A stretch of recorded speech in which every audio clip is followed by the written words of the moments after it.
वाहिगुरु जी का खालसा, वाहिगुरु जी की फतेह। सुखमनी साहब के चल रहे विचार में आज हम नौवीं अष्टपदी को समझेंगे। नौवीं अष्टपदी में गुरु साहब ने बहुत सारे भक्तों के अलग अलग नामों के द्वारा परमात्मा के ज्ञान की बात को बड़े ही सरल तरीके से समझाया और अंत में एक बहुत ही प्यारा संदेश भी दिया। तो संगत जी, इस चल रहे विचार में सबसे पहले हम इस नौवीं अष्टपदी में पहले श्लोक पढ़ेंगे, फिर अष्टपदी के विचार गुरु साहब की कृपा से समझने का प्रयास करेंगे। तो गुरु साहब फरमाते हैं कि श्लोक और तारै जो अंतर नाम सर्ब मैं पेखै भगवान। इस श्लोक में गुरु साहब उस व्यक्ति को जगा रहे हैं जो खुद को अपरस कहता है। अपरस का भाव है जो खुद को किसी और से स्पर्श न होने दे। जैसे किसी का हाथ लग जाए या कपड़ा लग जाए तो वह खुद को मैला मानता है, वह सोचता है कि इससे मेरी शुद्धता भंग हो गई, मैं अपवित्र हो गया। और कुछ लोग ऐसे होते हैं जो किसी खास धातु वाले बर्तन में ही खाना खाते हैं, वह इसे शुद्धता का हिस्सा मानते हैं। तो संगत जी, ये वह लोग नहीं जो अपनी सफाई या सेहत के लिए ऐसा करते हैं, बल्कि ये वह लोग हैं जो केवल लोगों को ये दिखाने के लिए ऐसा करते हैं कि मैं बहुत बड़ा संत हूँ, बाबा हूँ, जो बहुत शुद्धता रखता हूँ, एक एक चीज का बहुत ध्यान से सेवन करता हूँ या पहनता हूँ या रख रखाव करता हूँ। तो ऐसे इंसान को अपरस कहते हैं, भाव जो स्पर्श न करे। पर गुरु साहब असल अपरस की निशानी बताते हुए फरमाते हैं कि जो व्यक्ति अपने हृदय में भगवान के नाम को बसाता है, जो सब में भगवान का दर्शन करता है, सब में उसकी ही ज्योति को देखता है और निमख निमख ठाकुर नमस्कार नानक ओह अपरस सगल नस्तारा। और जो पल पल ठाकुर प्रभु को नमस्कार करता है, हे नानक, वह असल में अपरस है, जो हर पल मन को परमात्मा से जोड़कर मन को साफ रखता है, शुद्ध रखता है, वही अपरस है। और ऐसा सत्यवादी निर्लिप्त महापुरुष समस्त प्राणियों को भवसागर से उद्धार कर देता है। संगत जी, जो खुद को अपरस समझता है, गुरु साहब उसे बड़े ही प्रेम से समझाते हुए अष्टपदी की शुरुआत में समझाते हैं कि भाई, तन से तो तुम कुछ स्पर्श नहीं होने देते, पर असल अपरस तभी बनोगे जब मन को बुराई स्पर्श नहीं करने दोगे। जब मन साफ होगा, मन शुद्ध होगा, तभी असल में अपरस कहलाओगे। गुरु साहब फरमाते हैं कि अष्टपदी मिथ्या नाहि रसना परस मन मह प्रीत निरंजन दर्श। ऐ प्रिय मित्र, यदि तुम अपनी जिह्वा से झूठ को स्पर्श ना होने दो, तभी तुम अपरस हो। और जो मन में सदा निरंजन परमात्मा के दर्शनों की अभिलाषा रखता है, वह अपरस है। और पर त्रिय रूप ना पेख नेत्र साध की टहल संत संग हेतु। जो अपनी आंखों को दूसरों की बीवियों, माताओं, बच्चों को बुरी नजर से देखने में बचा कर रखे, जिसके नेत्र पराई नारी के सौंदर्य को नहीं देखते, असल में वही अपरस है। और जो साधुओं की, भले पुरुषों की श्रद्धा पूर्वक सेवा करता है, जो गुरु के बताए मार्ग पर चलता है, वही असल में अपरस है। ये उसका असली गुण है। और कर्ण ना सुनै काहू की निंदा, सब ते जाने आपस को मंदा। जो अपने कानों से किसी की निंदा नहीं सुनता, जो किसी तरह की बुराई को कानों को छूने नहीं देता, वही अपरस है। और जो खुद को सबसे मंदा समझता है, भाव जिसके मन में जरा सा भी अहंकार नहीं, अभिमान नहीं, जो खुद को सबके पांव की धूल बनाता है, वही असल में अपरस है। गुर प्रसाद भिख्या पर हरै मन की वासना मन ते डरै। ऐसा व्यक्ति जो घर का त्याग नहीं, बल्कि जो गुरु की कृपा से बुराई का त्याग करता है, जो अवगुणों का त्याग करता है और मन की वासनाओं को अपने मन से दूर कर देता है, वही असल में अपरस है। तो इस परिभाषा के बाद गुरु साहब इस पहले पदे के आखिर में फरमाते हैं कि इंद्री जित पंच दोख ते रहत नानक कोट मधे को ऐसा अपर्स। जो अपनी ज्ञान इंद्रियों पर विजय प्राप्त कर लेता है, भाव जो अपनी आंखों से बुरा नहीं देखता, कानों से बुरा नहीं सुनता, होठों से बुरा नहीं बोलता, ऐसे जो अपनी इंद्रियों पर विजय प्राप्त कर लेता है और पांचों ही विकारों काम क्रोध लोभ मोह अहंकार से बचा रहता है। हे नानक, करोड़ों में से कोई ऐसा विरला पुरुष ही अपर्स बन पाता है। वैसे तो बहुत सारे अपर्स बने फिरते हैं, लेकिन असल अपर्स ऐसा होता है। तो संगत जी, ये थी असल अपर्स की पहचान, जो मन को बुराई स्पर्श न होने दे, जो परमात्मा से जुड़ा रहे, वह अपर्स है। और अब दूसरे पद में गुरु साहब असल वैष्णव की बात करते हैं। वैष्णव वह थे जो विष्णु के भगत थे। और आजकल जो शाकाहारी है वह भी खुद को वैष्णव कहते हैं कि मैं वैष्णव हूं। पर असल वैष्णव या वैष्णव कौन है, उसके बारे में गुरु साहब बहुत ही प्यारे प्यारे बोल इस बंद में लिखते हैं कि वैष्णो सो जिस ऊपर सो प्रसन्न, बिसन की माया ते होए पिन। यहां पर परमात्मा को बिसन का नाम दे रहे हैं ताकि ये शब्द अच्छे से समझ आ सके। गुरु से फरमाते हैं कि असल में वैष्णव या वैष्णव वह है जिसके ऊपर परमात्मा प्रसन्न हो जाता है, जिसकी भक्ति सेवा से मालिक खुश हो जाता है। और जो बिसन की माया भाव जो परमात्मा की बनाई माया से भिन्न रहता है, अलग रहता है, जो माया विकारों में ना फंसकर सीधा उस परम शक्ति ईश्वर से जुड़ा रहता है, वह है असल में वैष्णव। और कर्म करत होवै नह कर्म, तिस वैष्णव का निर्मल तरम। और वह इंसान जो धर्म के कर्म करता हुआ, शुभ कर्म करता हुआ भी निष्कर्मी ही रहता है, भाव जो किसी फल की इच्छा नहीं रखता, वही वैष्णव है।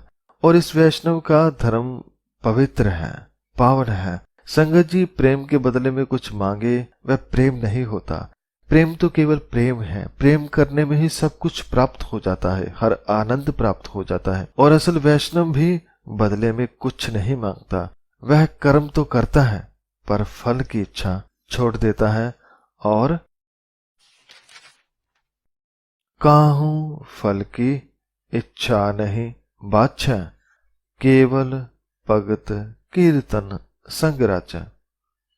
जो मन किसी भी फल की ख्वाहिश नहीं रखता, केवल और केवल भक्ति में कीर्तन में रचमच जाता है, जो परमात्मा की भक्ति में समाया रहता है, वही वैष्णव है, वही असल भक्त है, जिसे और कुछ नहीं, केवल अपना प्रेम ही चाहिए, केवल परमात्मा चाहिए, उसका नाम चाहिए, उसका गुणगान चाहिए। और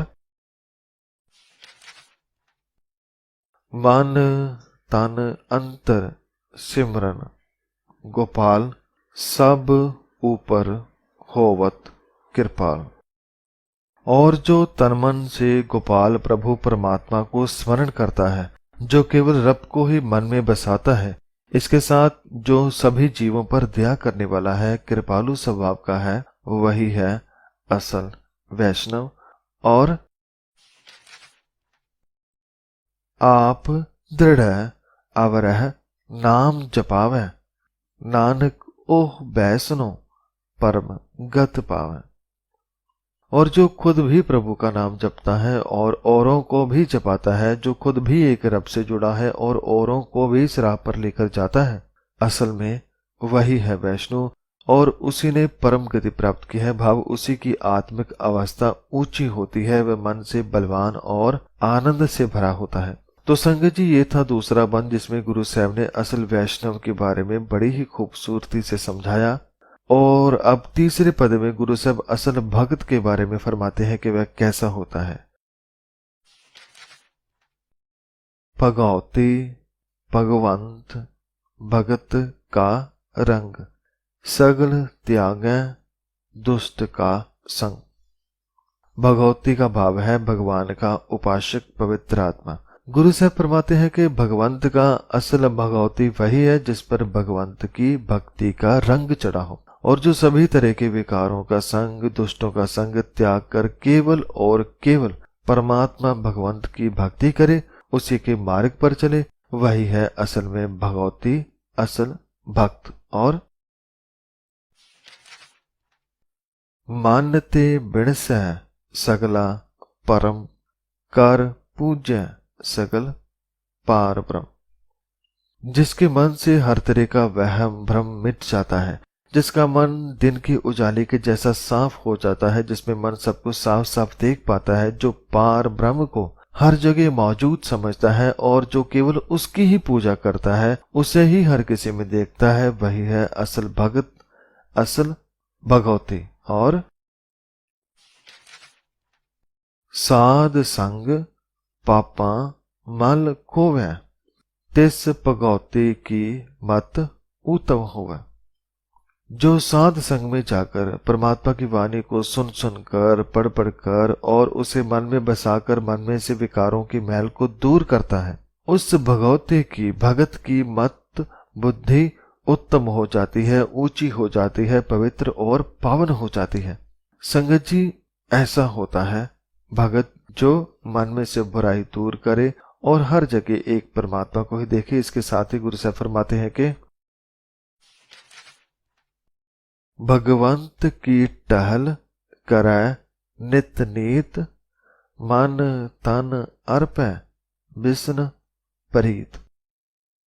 ऐसा भक्त हर रोज नित प्रतिदिन भगवंत की ही टहल सेवा करता है। भाव जो कुछ परमात्मा कहता है उसे मानता है, उसकी वाणी को सुनता है, उसे औरों को सुनाता है और जो गुण प्राप्त किए हैं उसके अनुसार जीता है, और जो अपना तन मन उस प्रभु परमात्मा के प्रेम में, उसके हुक्म में कुर्बान कर देता है, वही असल भगत है, वही असल भगवती है। आखिर में गुरु साहब फरमाते हैं कि हर के चरण हृदय बसावे, नानक ऐसा भगवती भगवंत को पावे।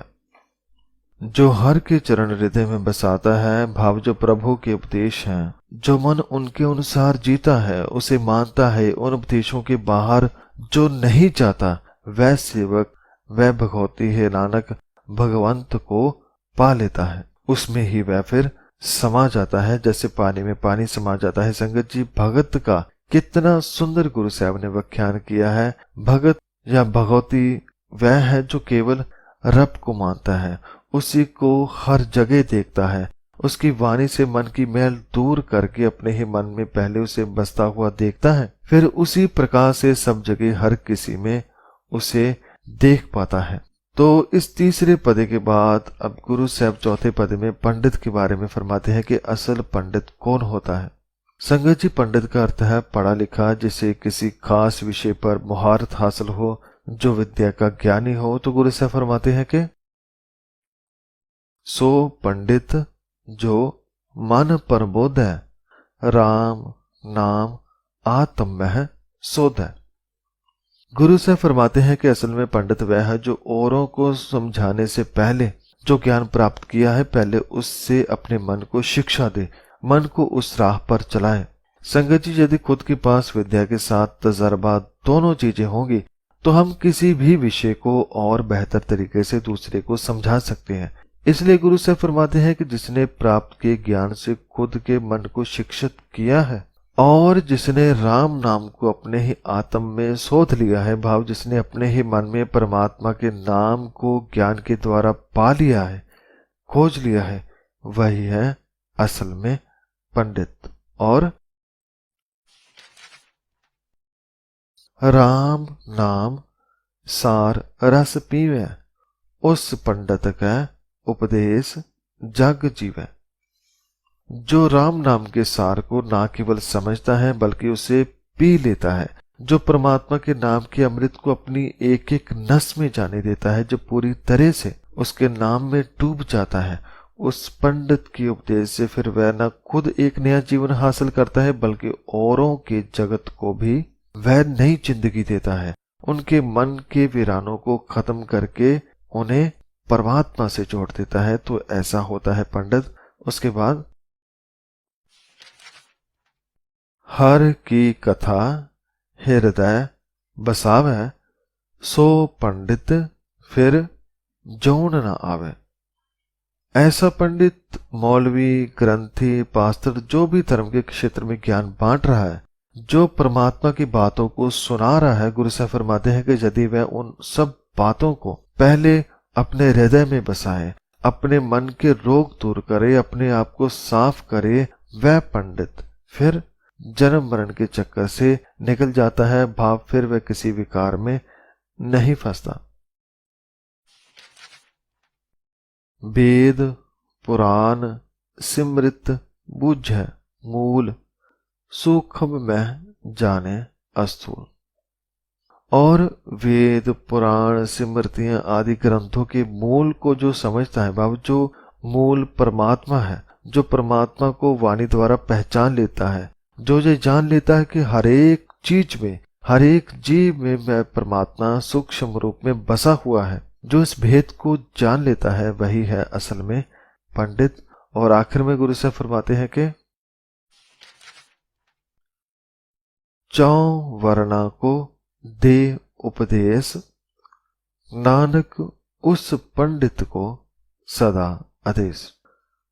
भाव जिसका उपदेश किसी खास वर्ण या जाति के लिए ना होकर सभी के लिए हो, चारों वर्णों के लिए हो, सभी जातियों के लिए हो, जो सबको एक बराबर जाने, कोई भेदभाव न रखे, सब में परमात्मा को पहचान कर उपदेश करे। हे नानक, ऐसे पंडित को मैं सदा नमस्कार करता हूँ, प्रणाम करता हूँ।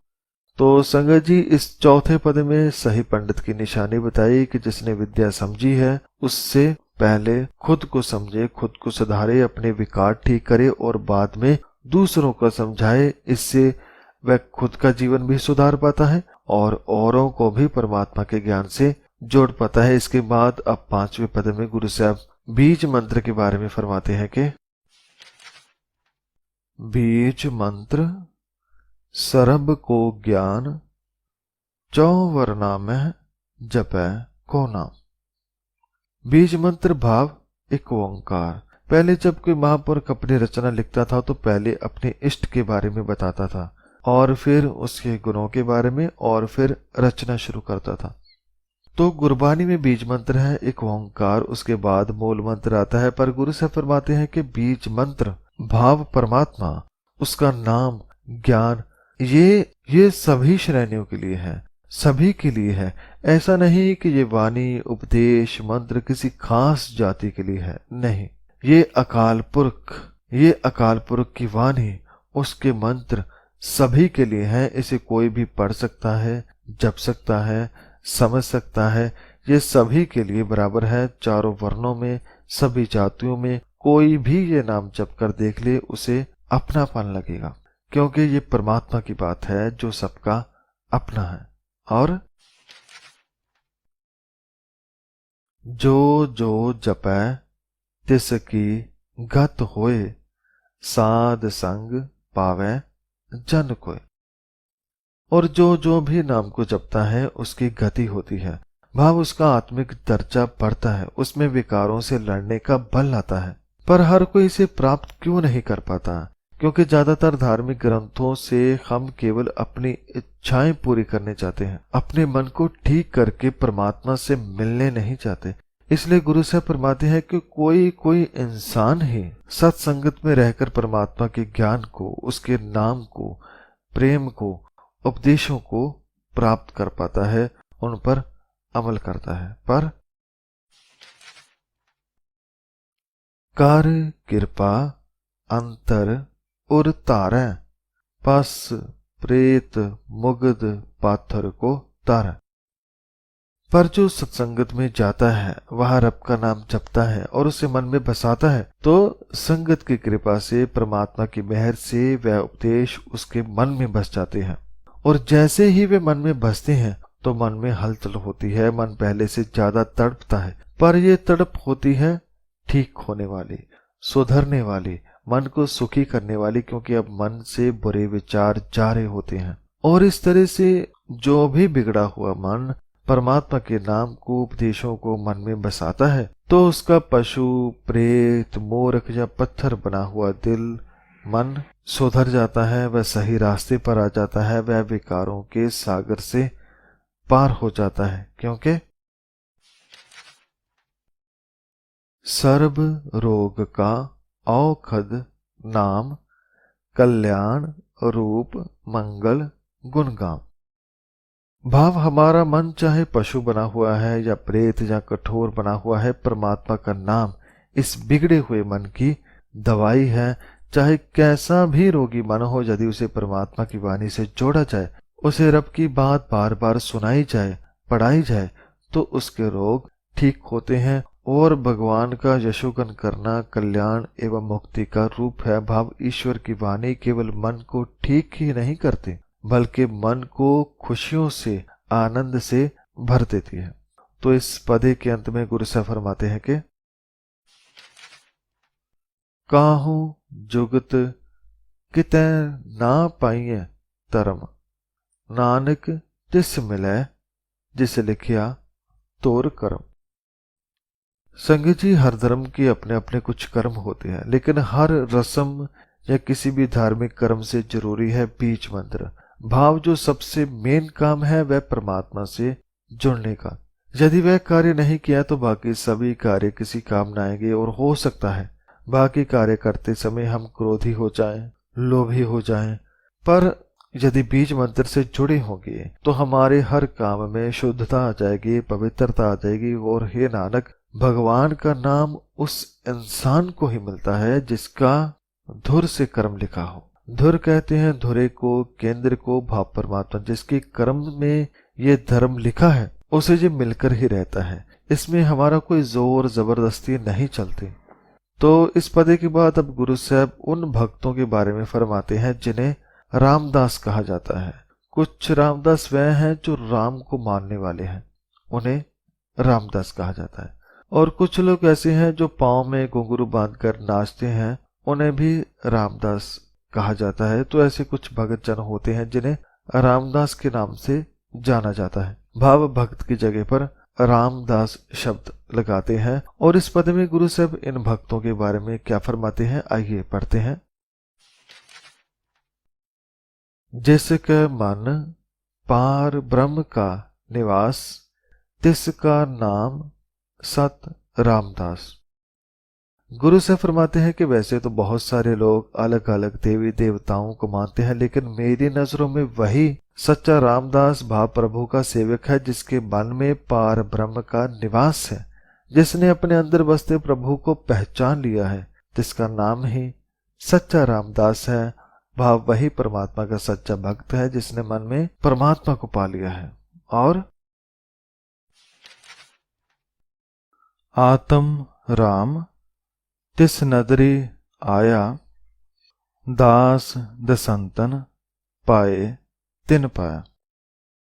वह सच्चा रामदास भाव भगत सेवकों का सेवक होने के स्वभाव के कारण बना। उसने खुद को इतना विनम्र बना लिया कि उसे अपने अंतर्मन में ही राम परमात्मा को देख लिया। इसलिए संगत जी, यदि हमें भी परमात्मा का सच्चा भक्त बनना है तो उसके भक्तों का आदर सम्मान करना चाहिए। और जो वाणी मंत्र गुरु साहब ने दिए हैं उन्हें दृढ़ करें, मन की मैल दूर करके परमात्मा को हर तरफ बसता हुआ देखें। और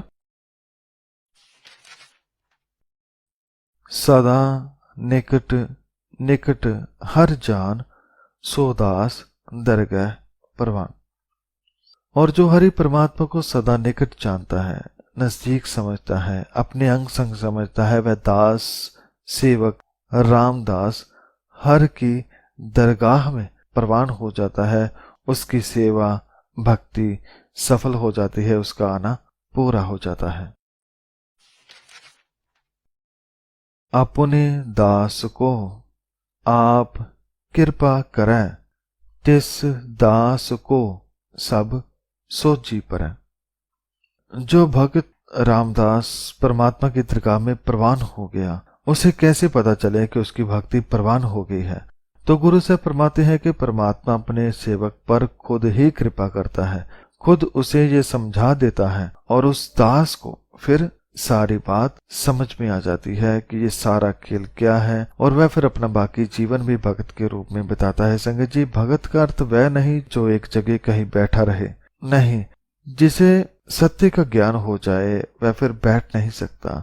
वह तो सत्य का प्रचार करता है, वाणी को हर हृदय तक पहुंचाता है। वह तो परमात्मा के लिए, सत्य के लिए अपने आप को कुर्बान कर देता है।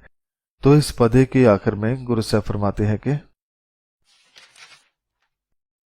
सगल संग आत्म उदास, ऐसी जुगत नानक रामदास।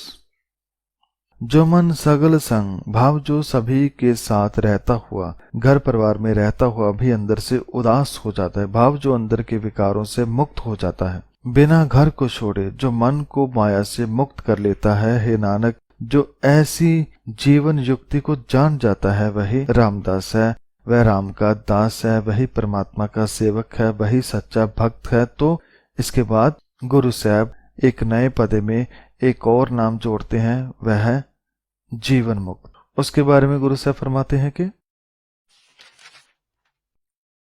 प्रभ की आज्ञा आत्म हितावै, जीवन मुक्त सो कहावै।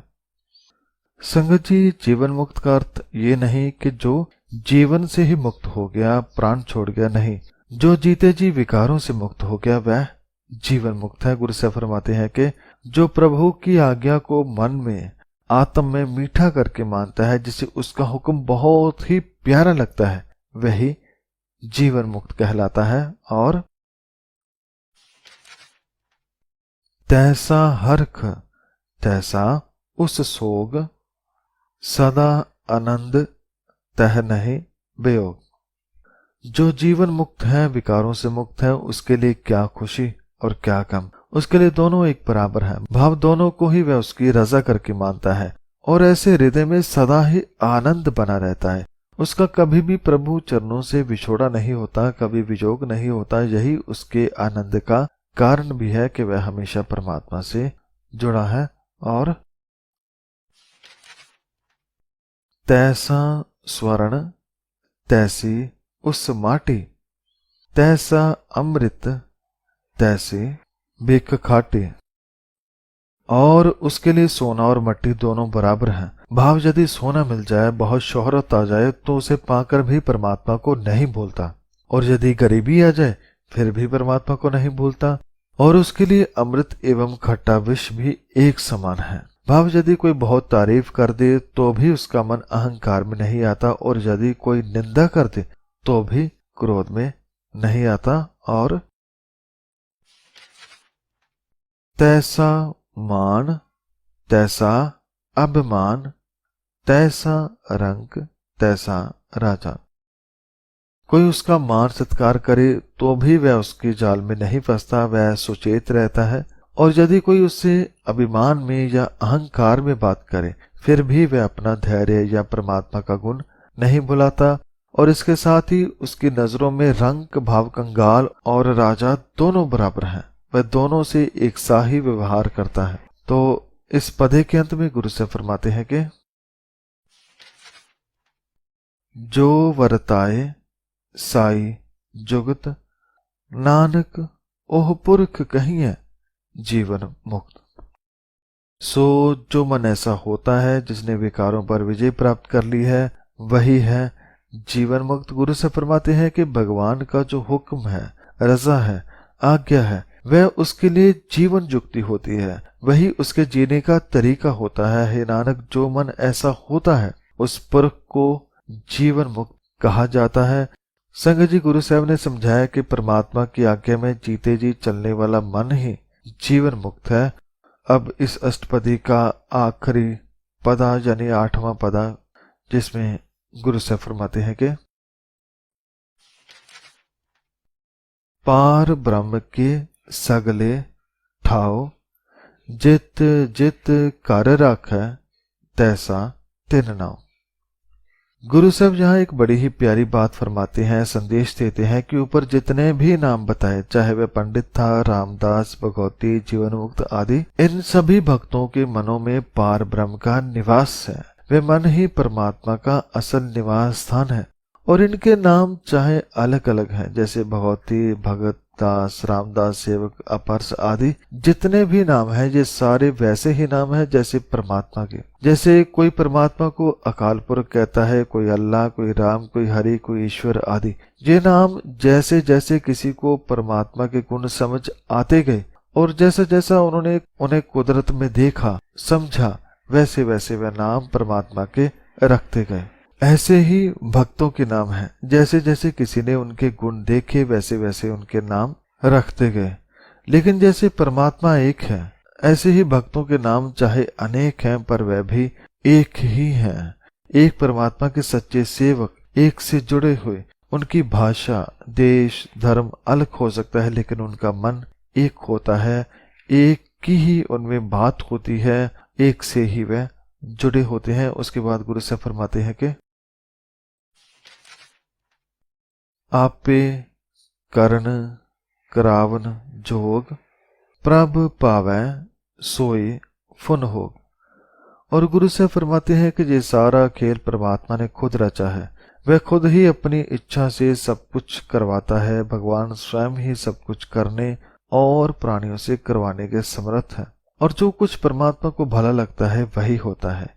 वही भक्तों को बनाता भी है, वही उन्हें कड़ी परीक्षाओं में भी भेजता है, वही उन्हें इन कठिन परिस्थितियों में आनंद में भी रखता है।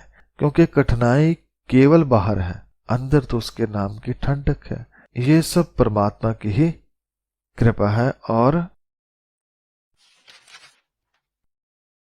पसर्यो आप होए अनंत तरंग, लखे न चाहे पार ब्रह्म के रंग।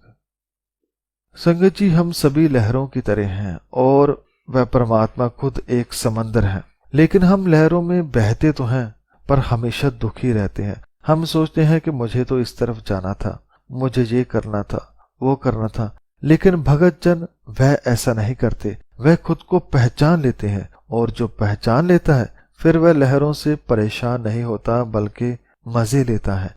जहां वह ले जाता है वहां वह खुशी खुशी जाता है। और पार ब्रह्म की ऐसे और कितने कौतक हैं, कितने खेल हैं, ये जाने नहीं जा सकते। ये तो वह खुद ही जानता है। और जैसे मत दे तैसा प्रगास, पार ब्रह्म करता अविनाश। पर इस खेल को समझने की मत बुद्धि भी वह खुद ही देता है, खुद ही इसका प्रकाश करता है, मन के अंदर प्रकाश करता है। और गुरु से फरमाते हैं कि लहरें चलती हैं फिर थम जाती हैं, लेकिन वह पार ब्रह्म अविनाश है। वह कभी नाश होने वाला नहीं, वह कभी खत्म होने वाला नहीं। और जो कभी खत्म होने वाला नहीं, उससे ही एक होकर मन को शांति मिलती है। उसके हुक्म को समझ कर ही मन में आनंद आता है। इस अष्टपदी के आखिर में गुरु साहब फरमाते हैं कि सदा सदा सदा दयाल, सिमर सिमर नानक भय निहाल। हे भाई, उस परमात्मा से प्रेम करके तो देखो। वह प्रभु तो सदा सदा सदा दयाल है, वह मेहर करने वाला है, कृपा करने वाला है। और जो उसका स्मरण करते हैं, जो उसे सिमरते हैं, याद करते हैं, हे नानक, वह निहाल हो जाते हैं, फूल की तरह खिल जाते हैं, खुशबू की तरह वह फैल जाते हैं। वह तो सूर्य जैसे हो जाते हैं जिनका प्रकाश हर तरफ फैलता है। तो ऐसा आनंद, खुशी उसको मिलती है जो अपना हाथ परमात्मा के हाथ में दे देता है। जहां वह ले जाता है वहां चल पड़ता है, उसके हुक्म में जीता है और अपने जीवन को सफल करता है। तो संगत जी, ये थी 9वीं अष्टपदी की विचार। इस अष्टपदी में बहुत कुछ सीखने को मिला। जैसे बहुत सारे अलग अलग परमात्मा के भक्तों के नाम जानने को मिले, वह कैसे और अच्छे बन सकते हैं उनके बारे में पता चला। और हम कैसे परमात्मा के सच्चे भक्त बन सकते हैं, इसके गुण भी मिले। और संगत जी, इसके बाद इसी तरह 10वीं अष्टपदी को हम गुरु साहब की कृपा से आने वाली वीडियो में समझने का प्रयास करेंगे। अंत में श्री गुरु ग्रंथ साहब जी का बहुत बहुत धन्यवाद इतना ज्ञान और प्रेम देने के लिए। और आप सब संगत का भी धन्यवाद गुरु साहब की वाणी से जुड़ने के लिए। वाहिगुरु जी का खालसा, वाहिगुरु जी की फतेह।